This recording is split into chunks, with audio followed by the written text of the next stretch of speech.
Streaming is beginning at 12:47 p.m. Wednesday, March the 28th, 2018. Streaming is beginning.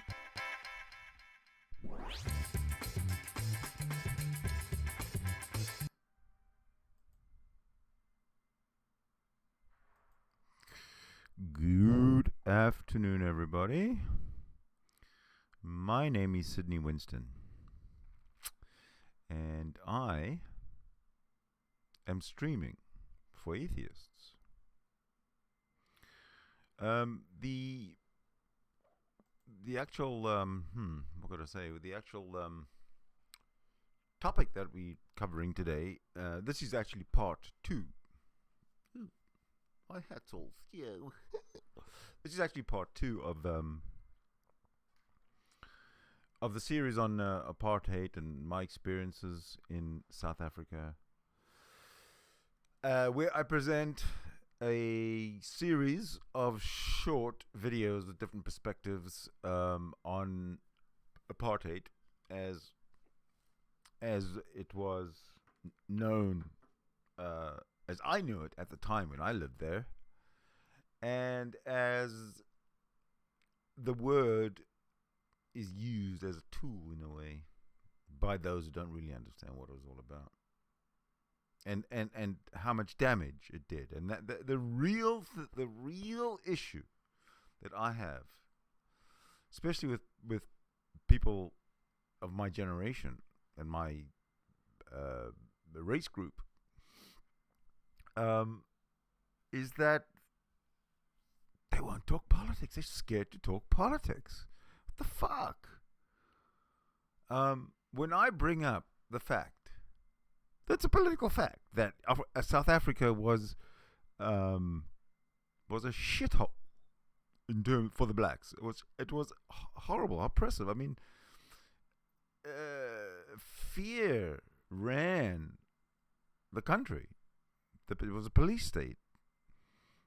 My hatred for the Prime Minister, B.J. Vorster, was incomparable. I lived in South Africa. I hated the government. I hated the B.J. Vorster Prime Minister, who to me was just an Afrikaner, a Nazi with an Afrikaner accent, speaking English. A horrible bunch of people. The national parties, the Nats. Hated them. And so I totally understand Julius Malema, the hatred that he has for the white person. I have the same hatred for the white person. Although it's not, is my hatred towards the Boer, focused in the same way that Julius Malema's hatred of the Boer. Well, we both have different experiences, definitely. We might have seen the same things or not, but we both saw the traumatizing effects that apartheid has on all of us who lived through it. Those of us who are innate humanists. I can't really put it any simpler than that.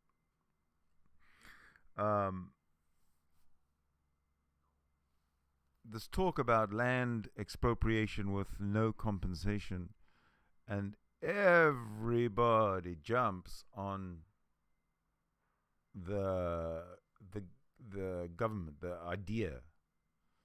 Poor blacks, the poor whites, now they've got to go to Australia, and refugee status, and annihilation, extermination. No. When I say that, from my perspective, from growing up under the umbrella, the spectre, the iron fist of apartheid, B.J. Vorster is a traumatizing, had a traumatizing effect on my life, as did Hendrik Verwoerd before him. Horrible policies, defended in the United Nations and ignored by the United Nations, certainly in the 1960s and certainly in the 1970s. It wasn't until the 1980s that I noted. Well, in the 1970s, 1976, I was actually there. So if anything was reported overseas, I certainly don't know about it because I was there in South Africa, watching it on local TV, which had only been around for like a year or less by the time the 1976 riots started. So the 60s, the 1960, the 1980s. In the 1980s, when I was living already in North America, and the political situation in South Africa started getting, I don't know how the hell it was out of hand, but man, I don't know how do, I forget what the ratio is, but how do 5 million whites and 30 million blacks, if 30 million blacks start a revolution in 1985, how do they not win the revolution? How do they hold themselves back? It's like, how did the Rhodesians, how did the Zimbabwean population hold themselves back from lynching Mugabe over all these years after all the damage he's made? It's amazing. Mugabe's in power, dictator in Zimbabwe, and the economy goes to shit. And the popular revolt, it doesn't happen. South Africa, you got the ANC, you got the communists essentially running the country. Economy goes to shit. Corruption, Zuma, blah, blah, blah. Popular revolution doesn't happen. I think that, though, Julius Malema with his EFF is going down the right avenue in terms of fomenting a popular revolution, which hasn't really happened yet. The status quo, and I think that's why Julius is really pissed, is because the status quo is pretty much the same now as it was under apartheid. In other words, what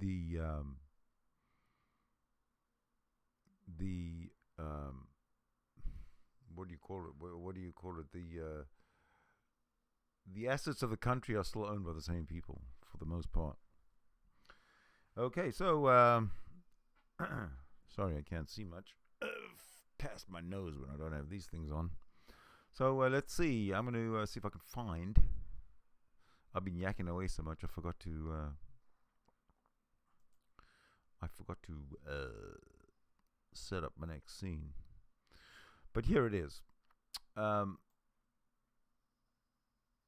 It's called Apartheid Laws by Rodrigo Rowe. Again, I'll put these links down below at the end when I'm done. This one here is called Laws of Apartheid, 1948 to 1965. It's under 2 minutes long. Let's listen.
That's depressing.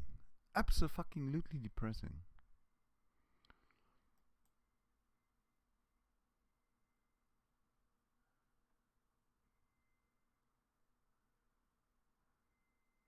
I'm sorry. That's kind of. I'm just gonna take me a few seconds to get over that one. While I'll set the next one up. Okay, we got South African students discuss. South African students discuss apartheid by Global Nomads Group. 4 minutes and 20 seconds. I'm colored. I'm a black person. I'm a colored person. We have different racial groups, and then there's obviously the white person and there's the Indian person. Because in apartheid laws, what happened was we had a segregation rule, which was enforced before 1994. It was abolished. But what happened was that it was white people were supreme, then there was the Indian people, then the colored people, and then obviously the black people were seen as the scum of the earth, and that's not true. And so that would happen, and we still refer to that racial groups because that is what we are. Black and colored were kept separate from the white from government laws. That basically, to sum up what apartheid was or is. Now things have changed, whereas we all mingle in that sense. We are allowed to have contact with each other, but there's still the racial barriers, which will take quite a time to get over. A township basically, I'd say it's basically a place where mostly black people live in South Africa, and it tends to be an area where there's a lot of poverty. Yeah. If a white person and a black person went out, both of them could end up in prison. Neither do we have a dom pass to come into a white area if you were non-white. It was like a passport, and you'd show it to the person at front or wherever. If some white person came up to ask, where's your dom pass, you had to show it to them to be in the area. I think what's come out of apartheid that could be a lesson to anybody is the fact that we were an extraordinarily divided nation. The struggle, the ending of apartheid, the legalized separateness of the people in this country was a bitter and bloody fight. And I think that the way the country has come together and embraced each other, the notion of brotherhood is something that I think is extraordinary. The change of government from the nationalist government to the African National Congress was one that happened peacefully. I think our first election was something that the world can stand in awe of. And I think that the peace that has happened, despite the problems that we experience still, is something that the whole world could learn from. Before the democratic elections, we had our official anthem, which was Die Stem van South Africa. It was an Afrikaans anthem, and it was the official one. The unofficial anthem was Nkosi Sikelel. It was sung throughout the struggle and therefore outlawed, and it's a prayer of hope. After the first official democratic elections in 1994, we had the anthem. Now that was official, Nkosi Sikelel, which is a hymn and a prayer. It consists of 4 of our 11 official languages, which is the first stanza is Zulu, the second stanza is Sotho, the third is Afrikaans, and the last is English. There's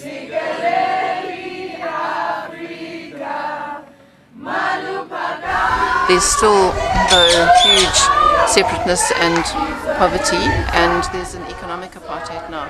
Because of lack of education and opportunities, a lot of people do not have the kind of employment they would otherwise have had or the same education. So people are still separate, but that is changing. You could say apartheid's reversed, as in politics, because now there are black people, as were the whites, in charge, in power, and the whites are now second to that. So you could say that apartheid has reversed in a sense. My parents and I, we are fighting different struggles. My parents, it was a racial struggle. It was a sort of, we like, once you get free and they wanted better for us, their children, you know. But for us, I think, like we have to deal with apartheid and what apartheid has left behind. Our struggle is helping those people who have nothing, helping like getting through AIDS and poverty and like just the way that the country has been designed. That black people also change, and white people sit over here. That's what I think our struggle is.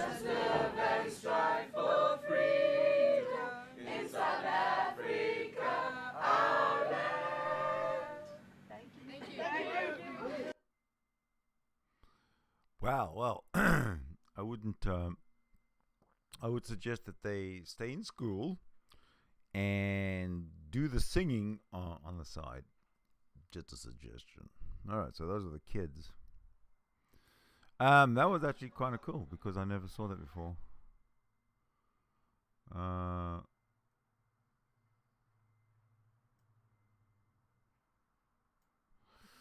Okay, what's coming up next? Oh, okay. Might as well bring it up again because that's one of the issues that is under contention right now, and that's this "Kill the Boer" song. Apparently, there's a "Kill the Boer" song, so let's listen to it.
That was a Journeyman Pictures production, pretty good.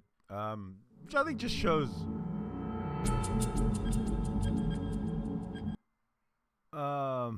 more than anything else. What the hell was the rest of that? That it's the problem right now. It's class. In other words, the poor, black or white, need to.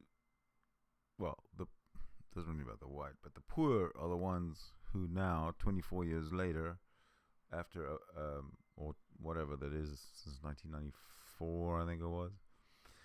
It's the poor who right now need to get a some kind of a fair redistribution of the wealth, and that's really only going to come with investment and pretty much doing what Donald Trump is doing, upgrading infrastructure and upgrading security, beefing up, making the country livable. The problem is the ANC is a communist government. The South African Communist Party and the ANC are aligned in some way. The EFF, I believe, is, from what I can pick up, is very communist leaning. But at the same time, this Julius Malema dude says he believes in God, which is absolutely I really thought he was kind of he is a smart guy. There's no doubt about it. Julius is a pretty smart guy. But believing in God is not a smart thing to do when you know that it's kind of a knee-jerk saying, an out-of-date cliche. It's kind of stupid. Do you ever think your life? It's so. No, I don't know if I've played any of these before. I hope not. But all right. Let's see. Black man says, "Bring back apartheid." Think that's a good idea? Do you think it's a good idea? We'll see what Black man says. Do you ever think your life is going to get better, Joseph? Maybe my life would change if the Nationalist Party came back, not the ANC. I don't believe you. Come on. That was a white government that put you down, that treated you terribly. You can't really believe that. But in terms of work, they didn't oppress us. We didn't struggle for work then.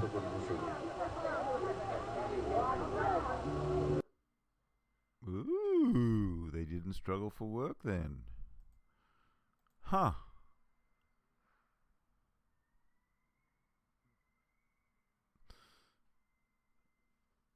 So, under the ANC, the problem is even more compounded than I thought. Because under apartheid, they had work. They had shitty living conditions, shitty social conditions, shitty transit, shitty infrastructure, shitty everything, but they had work. Now, under the ANC, they have none of that. They have the same shitty infrastructure, etc., but they have no work, which is a big problem. Okay, the next 3 minutes are going to be dedicated to South Africa. Apartheid in a new shape. I don't know what it's about, but let's check it out.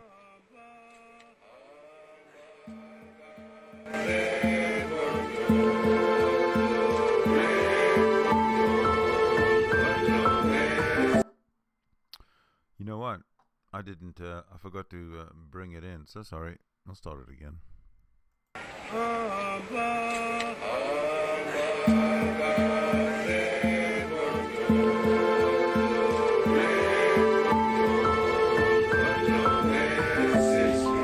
This government, our government, is worse than the apartheid government. Because at least you were expecting it with the apartheid government.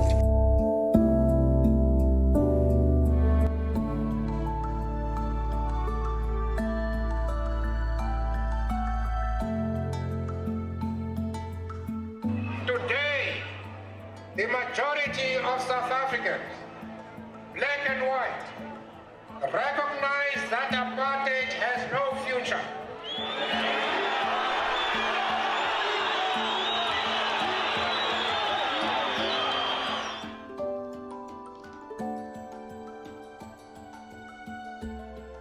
Boernas situation i Sydafrika är ödesdiger.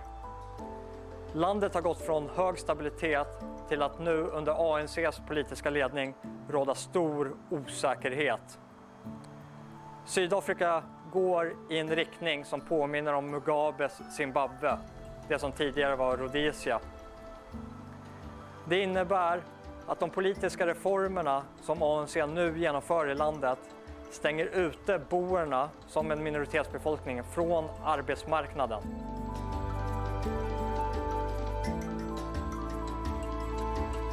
Det här har utvecklats till att idag finns det närmare 170 stycken kåkstäder för den vita minoritetsbefolkningen. Levnadsförhållandena i de här kåkstäderna påminner mer om ett koncentrationsläger än vad som kan betraktas som ett värdigt liv.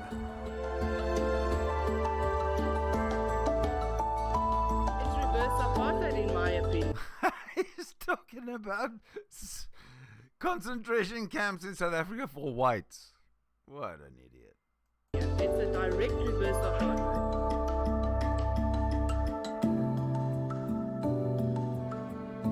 Det var väl inte det här som var tänkt med avskaffandet av apartheid och allt tal om allas lika värde.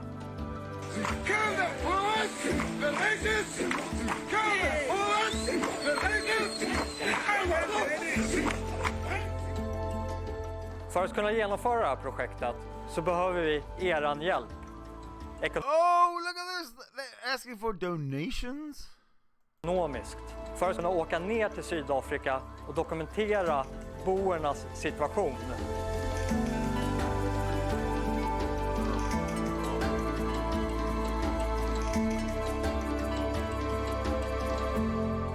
Boerproject.com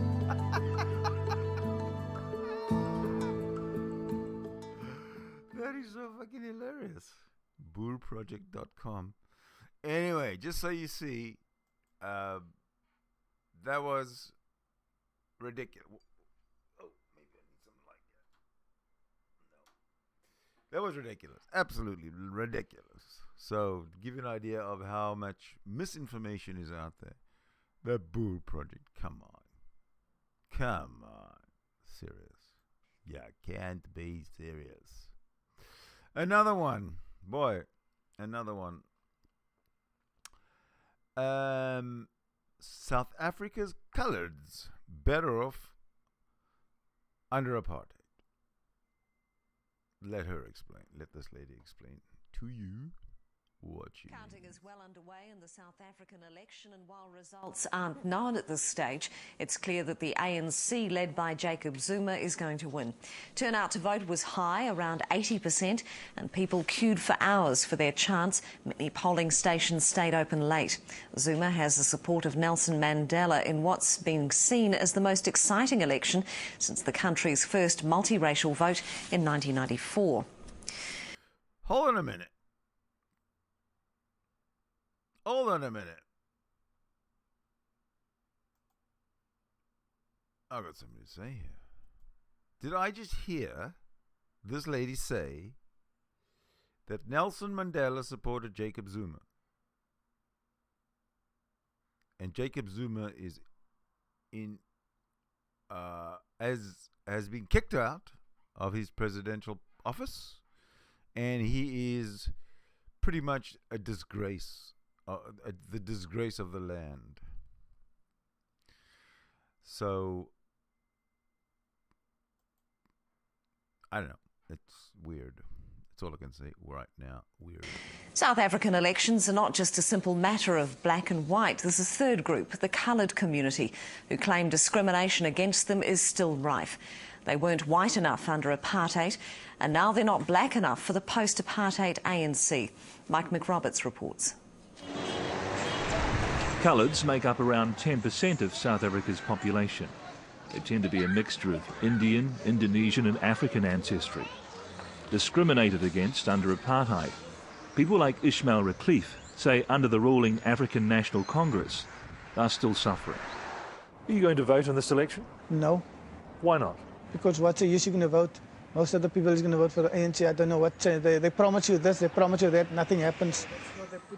Ishmael stood on the front line of the anti-apartheid struggle, and he has the scars to prove it. In 1985, he was one of a group of unarmed civilians gunned down by South African police in the infamous Trojan Horse massacre. As we were running into the house, we were all shot. Myself, my brothers, cousins, friends, young children were shot here on that day.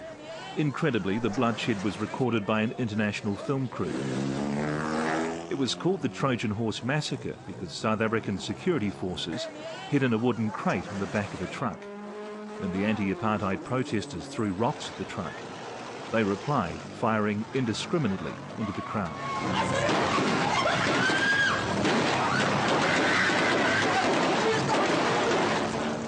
Lots of us got shot, lots of people died, 3 people died that day, that specific day, and lots of people were wounded on that day. Ishmael was shot 4 times. He's never seen this footage before. That's what happened that day, and they just shot, they started shooting at everybody. And then he sees himself being carried to an ambulance. That is me. That's you. That's me. I had paralytic here. That's me.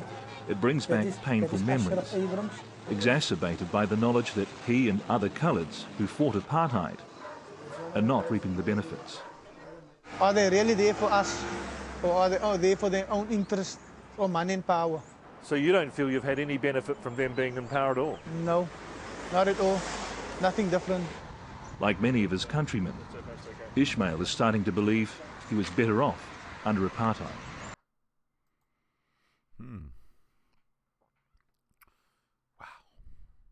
Shitty. Depressing, isn't it? It's kind of, I don't know. Just going to move on to the next one. Okay, this is called South Africa Apartheid. Let me start again. This is riot footage of South Africa apartheid protest in 1960. This should be good.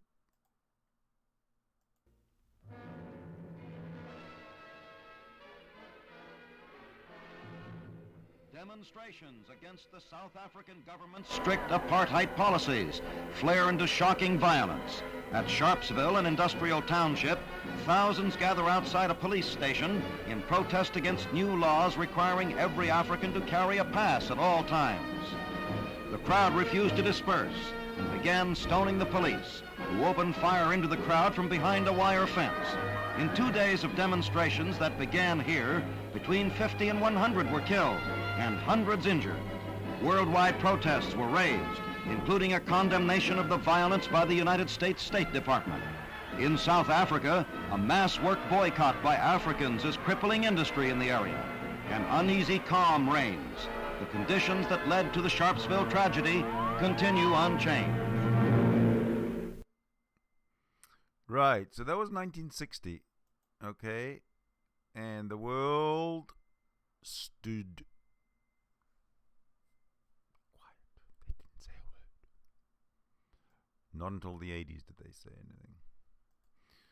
All right, now I've got one left. So it's just another minute and 20 minutes to go. She's really depressing for me, I must say, having to watch this. Brings back many unpleasant memories. But I'm kind of glad I'm going through this. And let's see what.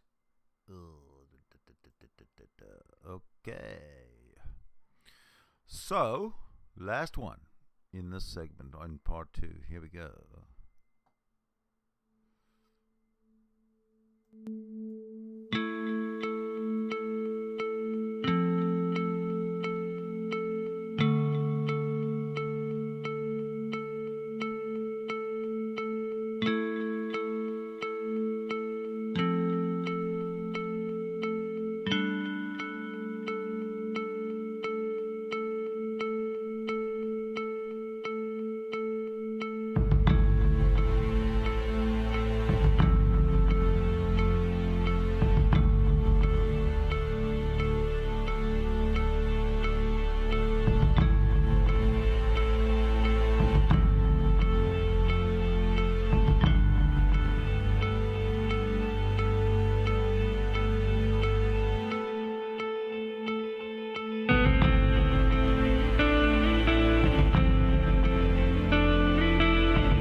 Anyway, let's go to the chat.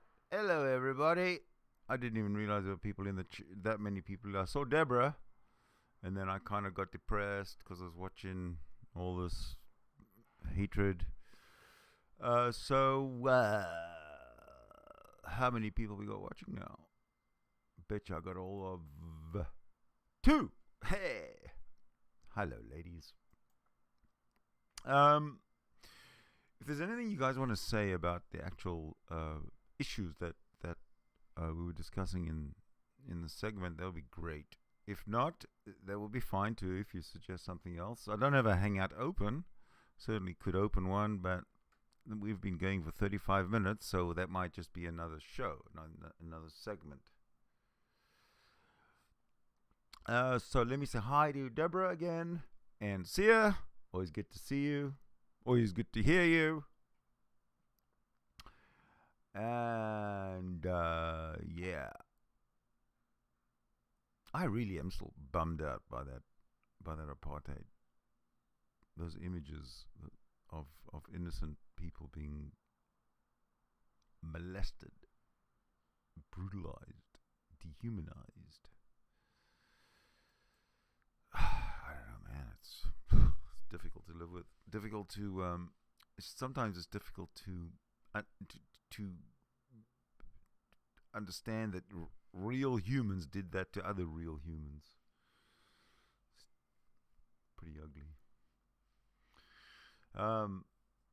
Yeah, sometimes, almost as a matter of habit, I like to say, like this video and share it, but I don't know.